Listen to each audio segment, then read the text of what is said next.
अस्सलाम वालेकुम नाज़रीन, मैं हूं हुरैन फातिमा और आप देख रहे हैं हिमायती news HD channel.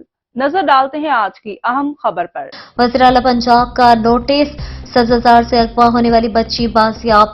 In charge investigation police Sabzar ने अपनी टीम के हमरा कार्रवाई करके राबिया को तलाश करके वर्सा के सुपुर्द कर दिया।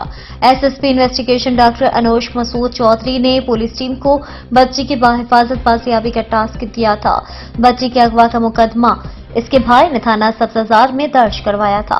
इंचार्ज इन्वेस्टिगेशन सब्ज़ार, बच्ची को इसके वालिदैन ने मजदूरी के लिए काम पर रखवाया था।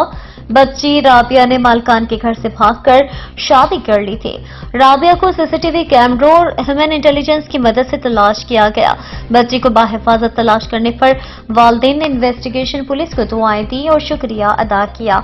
अवाम के जान माल के तहफ़्फ़ुज़ के लिए पुलिस दिन रात कोशां है। SSP investigation doctor Anosh Masood Chaudhry की तरफ से पुलिस टीम के लिए तारीफी असनाद का ऐलान। अब तक के लिए इतना ही। मज़ीद खबरों और अपडेट से बाखबर रहने के लिए देखते रहें हिमायती न्यूज HD चैनल।